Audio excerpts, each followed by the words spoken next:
Welcome to Suman TV. Vizianagaram జిల్లా గజపతి నగరం నియోజకవర్గం బొండపల్లి గ్రామంలో చోటు చేసుకున్న విషాదం నిజంగా అందరినీ ఆశ్చర్యానికి గురి చేసిందనే చెప్పుకోవాలి. పొద్దున్నంతా కూడా అంతా సాఫీగా జరుపుతున్న సమయంలో డోలా లక్ష్మణరావు అనే వ్యక్తి కన్న తల్లిదండ్రుల్ని చంపిన వైనమైతే ఇక్కడ చోటు చేసుకుంది. యాక్చువల్లీ డోలా రాము జయలక్ష్మికి ఒక పాప, ముందు భార్యకి కొడుకు అయినటువంటి లక్ష్మణరావు ఎన్నో ఏళ్ళుగా వీళ్ళ మీద పగ పెంచుకొని ఒక్కసారిగా ఇద్దరిని కూడా చంపిన వైనం అయితే ఇక్కడ జరిగిందని చెప్పుకోవాలి. నీటి సంపు గురించి జరిగిన ఈ తగాదా కారణంగా ఒక్కసారైతే గ్రామం అంతా కూడా ఆశ్చర్యానికి గురైన పరిస్థితి. ఎప్పుడూ లేని ప్రశాంతంగా ఉండే ఈ బొండపల్లి గ్రామం ఎస్సీ కాలనీలో ఏంటి ఈ హత్య జరిగిందని అందరూ కూడా ఆశ్చర్యానికి గురవుతున్న పరిస్థితి. ఒకసారి మృతుల యొక్క బంధువులు కూడా మన ముందు ఉన్నారు, వాళ్ళని అడుగుదాం. అత్యాధునికమైన టెక్నాలజీతో ఫెర్టిలిటీ ట్రీట్మెంట్ అందిస్తోంది మెడిసి ఐవీఎఫ్. అమ్మ మీది ఏ ఊరమ్మా? సాలూరు ఇచ్చారు నన్ను. మీరు ఏమవుతారమ్మా? వీళ్ళ అక్కనే పెద్దమ్మ కూతురు. రాము వాళ్ళ అక్క డోలా రాము అంటే మృతుడు చనిపోయిన అతను వాళ్ళ అక్కనే పెద్దమ్మ కూతురు. అమ్మ మీరు వచ్చేసరికి అసలు ఏమైంది, మీకు ఈ విషయం ఎలా తెలుసు? ఇప్పుడు వచ్చాను, నాకు తెలియదు. ఇప్పుడు ఎక్కడ 1 గంట అయింది తెలిసింది. ఏంటమ్మా డోలా రామ్ అనే వ్యక్తి ఏం చేసేవాడు? ఫస్ట్ భార్యకి ఎందుకు దూరం అయ్యాడు? రెండో భార్యను చేసుకున్న తర్వాత చెప్తే ఆలకించండి. ఫస్ట్ భార్య పిల్లలప్పుడు ఇడిచిపెట్టి మరొకరు పోయింది. పోతే అలాగా కొన్నాళ్ళ పాటు ఉండి ఏదో ఒక గుడ్దని పెళ్లి చేసుకోయాడు. అప్పటికిప్పుడు 10 సంవత్సరాలు అవుతుంది. 10 సంవత్సరాలు అవుతుంది. అలాగే పిల్లల్ని పెంచుకోండు. ఇప్పుడు 10 సంవత్సరాలు అయిన తర్వాత ఇప్పుడు ఇది జరిగింది. ఇది కారణం. భార్యకి ఎంతమంది పిల్లలు? రెండో భార్యకి ఎంతమంది? ఒక ఆడపిల్ల ఒకటే, వెనక భార్యకి. ఫస్ట్ భార్యకి 2 కొడుకులే. ఇప్పుడు పెద్దోడు, ఇప్పుడు నరికినోడు చిన్నోడు. పెద్దయినా మీరు చనిపోయిన రాము గారి అన్నయ్య కదా, ఏం చేస్తుండేవారు ఆయన? రాము గారు మెడికల్ షాపుల్లో ఏదో మందులు అమ్ముకుంటే డబ్బులు ఇచ్చేవారు. ఆ కూలి ఏదో సైకిల్ ఏదో గాలి పొట్టు ఇది కొడితే వాళ్ళు మెడికల్ షాపు డబ్బులు ఇచ్చేవారు అంతే. అయితే ఎవరు కానీ ఒక కారణం ఇసుకైతే 50 100 అయితే తెచ్చుకుని అలా జీవించారు అంతే. చుట్టుపక్కల ఏదైనా పనులకి నిమిత్తం అవసరం అయితే ఇతను వెళ్ళి చేసేవారు. చిన్న చిన్న పనులకి చిన్న తెలుసు కదా, అవి చేసేవాడు. ఏదో కాణిపారికి అయితే తెచ్చుకుని వాళ్ళు జీవించారు. మీరు ఒక కుటుంబం ఎప్పుడైనా సరే ఇలాగా పెద్దోడు లక్ష్మణరావు, ఇలాగా పెద్ద భార్య కొడుకు లక్ష్మణరావు ఈ విధంగా దురుసుగా ప్రవర్తిస్తున్నాడు, లేదంటే ఇలా తగువైంది, ఏంటి వాడికి బుద్ధి చెప్పండి, మా మీద ఇలా గుర్రుగా ఉన్నాడు, ఎప్పుడైనా ఈ మాటలు ప్రస్తావించుకో? కిందటి ఆదివారం అడిగాను ఇప్పుడు నరికినోడిని, ఏమరా అబ్బాయి అని చెందుకు ఈ డొంకలంతా అంతా బాగు చేసాం. అబ్బాయి మరి ఎంత బాగు చేసేస్తానో మరి నాన్నకి పవన్లు వస్తాయి కదా అంతే. నాన్న బాగు చేసాను చెప్పి బాగు చేసాం. బాగు చేస్తే మా బాగు చేస్తే అక్కడికి వెళ్ళిపోయాడు. చెరువు ఉంది అక్కడికి వెళ్ళిపోయిన తర్వాత అన్నాడు, నాన్న గెంజోలేదు అన్నాడు. ఎందుకు గెంజోలేదురా నువ్వు కానీ పరిగెత్తే ఎందుకు పోయారు, మీరు చేసిన పని ఏంటి అన్నాను. నేను కూడా చిన్న చిన్న పనులు చేస్తాను. ఆ పనులు చేసిన డబ్బులు అమ్మ నాన్నకి 100 ఇచ్చి 100 తింటే బాగుండు కదా అన్న. నాన్న ఇవ్వలేదు నాన్న, నా ఖర్చుకు చాలు అన్నాడు. ఖర్చు చాలకపోతే ఎలా గెంజేస్తారు చెప్పు? కాలేజీ ఉన్నోళ్ళకి ఏజైపోతే ఏం చేస్తారా? మరి అదే నీ కర్మ అంతా నేను రేకుల చాటు కట్టుకున్నాను, రేకుల చాటులో ఉన్నాను, తవిడు బియ్యం అయితే తెచ్చి మరగపోసుకొని తింటాను అన్నాడు. ఇప్పుడు నీ కర్మ అది బాగుంది అన్నాం అంతే. బాగుంది ఇప్పుడు మరగపోసుకొని తిను, నీకు పెళ్ళినే పెళ్ళోకులు లేవు, అలాగుంటే నీకు ఓళ్ళే పిల్లనిస్తారా అని అన్నాం. ఆ మాట. పెద్ద భార్యకి 2 కొడుకులు కదా, చిన్నోడు నరికేసాడు. అదే పెద్దలు ఉన్నాడు, చిన్న అబ్బాయి చేశాడు, పెద్ద అబ్బాయి అదిగో ఉన్నాడు.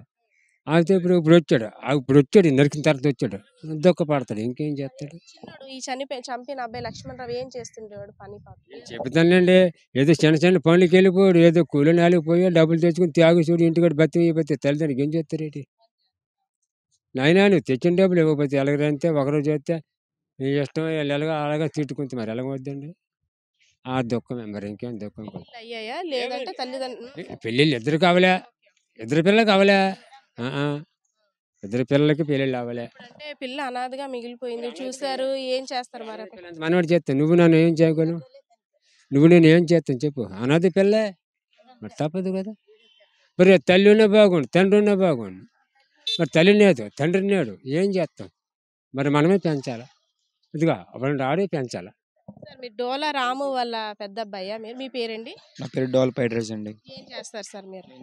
నేను జూనియర్ లెక్చరర్గా వర్క్ చేస్తానండి ప్రైవేట్ స్కూల్లో. మీ బ్రదర్ కదా లక్ష్మణరావు, అంటే చూసారు ఈ పరిస్థితిని, అంటే ఈ తగులు గురించి కానీ లేదు ఇంట్లో ఈ సిచ్యువేషన్ ఇలా జరుగుతుంది కానీ ఏమైనా మీకు ఐడియా ఉందా? ఏం ఐడియా లేదు మేడం. ఈరోజు నేను జాబ్లో ఉంటుండగా నాకు ఫోన్ వచ్చింది. మీ అమ్మ నాన్న చనిపోయారని. నాకు వచ్చి సార్ ఏమైందని అడిగితే నాకు ఎవరేం చెప్పట్లేదు. మీ అమ్మ నాన్న చనిపోయారన్నారు. ఇక్కడ రండి అనేసి అన్నారు. సార్ అంటే రీసెంట్గా మీ బ్రదర్తో మీరు ఫోన్లో మాట్లాడుంటారు అమ్మ నాన్నతో మామూలుగా అంటే ఒక పండగ నేపథ్యం గురించో లేదంటే అమ్మ నాన్న యోగక్షేమం ఎలా ఉందో మాట్లాడుంటారు. అప్పుడు ఏమైనా అంటే పరిస్థితి ఇలా ఉందమ్మా ఇలా జరుగుతుంది అని ఏమైనా ఈ టాపిక్ డిస్కస్ చేయడం కానీ తమ్ముడు మానసిక స్థితి బాగాలేదని కానీ లేదంటే ఏమైనా ఈ విషయం డిస్కస్ చేసుకున్నారు? అసలు అంటే ఏం డిస్కస్ చేసుకోలేదు ఎలా మేడం. ఉండేవాడు అసలు మీతో అబ్బాయి? మా తమ్ముడు వచ్చిన తర్వాత మేమైనా మాట్లాడుకోము. బాగున్నాను అంటాడు. బాగున్నావు ఏటో తమ్ముడు అంటే బాగున్నావు అంటాడు. నన్ను బాగున్నావు ఏటంటే బాగున్నాను. అంతకు మించి మేము మాట్లాడుకోము. ఇప్పుడు అమ్మ నాన్న ఎలా చూసుకునేవారు ముగ్గురు? ఇప్పుడు ముందు భార్యకి పుట్టిన వాళ్ళు మీ ఇద్దరు, తర్వాత చెల్లుంది, మీ ముగ్గురిని ఎలా చూసుకునేవారు? మా అమ్మ ఎప్పుడైనా ఒకటే అనేది, తినండి, చదువుకోండి, బాగుపడండి అనేవారు. అంతకుమించి ఇంకేమన్నారు. నేను పీజీ కానీ ఆంధ్ర యూనివర్సిటీలో చదివాను. అక్కడే ఉంటుండగా వీళ్ళిద్దరూ వేరే వేరే అయిపోయారు. ఎందుకు వేరే అయిపోయారంటే నేను ఇలాగే ఉంటున్నానే అన్నాడు. సరే నీ ఇష్టమైతే అన్నాను. అమ్మాల దగ్గర నుండి ఆ తమ్ముడు ఇంకా వేరేగా వచ్చేస్తాడు ఈ షెడ్లోకి వచ్చేసి తనే ఇంకా ఫుడ్ అదంతా తనే ఎవరి మీద డిపెండ్ అవ్వలేదు.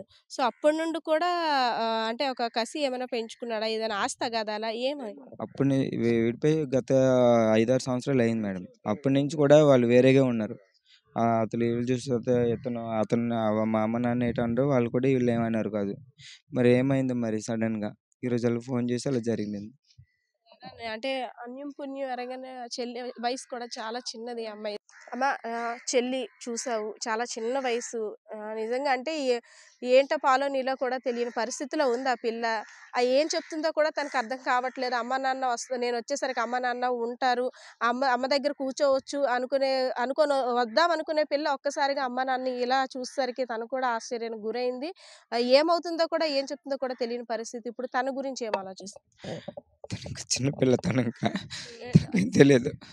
నేను కూడా సాయంత్రం వచ్చరికి మాట్లాడదాం, అమ్మ నాన్నతో మాట్లాడదాం, రేపు సండే ఇంటికి వద్దాం మాట్లాడదాం అనుకున్నాను. ఈ లోపు ఇలా జరిగిపోయింది. అంటే అమ్మ తరపు బంధువులు కానీ ఎవరైనా సరే నాన్న ఇలాగ ఇంట్లో అవుతుంది, ఇలా కొంచెం తమ్ముడికి నచ్చ చెప్పండి, ఇలా అవుతుంది. చుట్టుపక్కల వాళ్ళు కూడా అంటే అన్ని మెంటాలిటీ చుట్టుపక్కల వాళ్ళు కూడా ఆల్మోస్ట్ తెలిసి ఉంటుంది. నీటి పైపు గురించి ఆ స్థలం గురించి అంటే కొంచెం ఇదొక ఆలోచించాల్సిన విషయం. ఏదున్నా ఆస్తి మీకోసమే. సో దీని గురించి అంత ఫాస్ట్ డెసిషన్ ఎలా తీసుకున్నాడు? మాకంటే ఆస్తి ఏం లేదండి. మాకు ఇంద్రం ఇచ్చిన ఇల్లు, ఇప్పుడు నేను కట్టుకున్న ఇల్లు తప్ప మాకు ఇంకేం లేవు ఎక్కడ కూడా. ఒకళ్ళు కొట్టుకోవాలంటే ఇన్ని సంవత్సరాలు కూడా అవసరం లేదు. ఏం జరిగిందో చంపినోడికి చనిపోయిన వాళ్ళకి తప్ప ఇంక మరి నాకైతే తెలీదు. మా చెల్లి కూడా ఏం తెలియదు. మా చెల్లి స్కూల్లో ఉంది, నేను కాలేజీలో చెప్పుకుంటాను.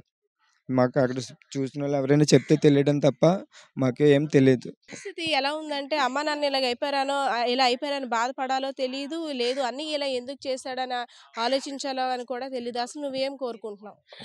నేను ఎప్పుడు కలిసి ఉండాలనే కోరుకుంటున్నాను. వేరుగా ఉన్నప్పుడు అమ్మ నాన్న వాళ్ళతో ఉండాలి. మనకు కష్టమైనా నష్టమైనా వాళ్ళతోటే ఉండాలి. వాళ్ళు ఏది చేసినా మనకు మంచి గురించే చేస్తారు. మనం ఏది చేయనా వాళ్ళ మంచి గురించే చూడాలి. బయట వాళ్ళు ఎవరు వచ్చి చూడరు. కాబట్టి అందరం కలిసి ఉండాలని నేను చెప్తాను. గత గత 5 సంవత్సరాలు బట్టి 6 సంవత్సరాలు బట్టి వాళ్ళిద్దరు వేరేగా ఉన్నారు కూడా ఎప్పుడు కూడా ఎంత సీరియస్ కూడా అవ్వలేదు. మరి సరే ఎందుకు వచ్చాడు కదమ్మా వీకెండ్స్ ఎప్పుడు వచ్చేవాడివి. అప్పుడు అన్నయ్య దగ్గరికి వెళ్ళి మాట్లాడినప్పుడు ఎందుకు అన్నయ్య ఇలా ఉంటున్నావు ఒక్కడివి, ఈ లోన్లీగా ఉండడం వల్ల నీకే సారీ అదే మీ తమ్ముడిని ఎందుకు తమ్ముడు ఇలా ఉంటున్నావు లోన్లీ ప్లేస్లో అని అదేదో కలిసి నేను అడిగాను, ఎందుకు వేరేగా ఉండడము, నువ్వు తెచ్చుకున్న దాంట్లోని ఇస్తే ఇవ్వు, లేకపోతే నీ మట్టుగా నువ్వు తిను, ఎందుకు అమ్మ నాన్నలతో గొడవ వద్దు, వేరుగా ఉండడము, వాళ్ళతోటి నువ్వు ఉండు, కష్టమైన సుఖమైన వాళ్ళే మనకుంటారు, మనం వాళ్ళకు ఉండాలి, వాళ్ళు ముసలి అయిపోయిన తర్వాత మనమే కదా చూడాలి, లేకపోతే మన కుంట్లో బాగపోతే వాళ్ళే కూడా చూడాలి, ఈ మతం దానికి ఎందుకు వేరుగా ఉండడం, ఒక దగ్గరే ఉండండి అని చెప్పండి. వచ్చినప్పుడల్లా నేను ఇదే చెప్తాను మేడం. అంతకు మంది నేను వినకపోతే నేనేం చేయలేను చెప్పాను. ఓకే. ఏదైనప్పటికీ ఇక్కడ జరిగిన దారుణం కారణంగా అయితే ఇద్దరు పిల్లలు కూడా అనాథలుగా అయిపోయారు.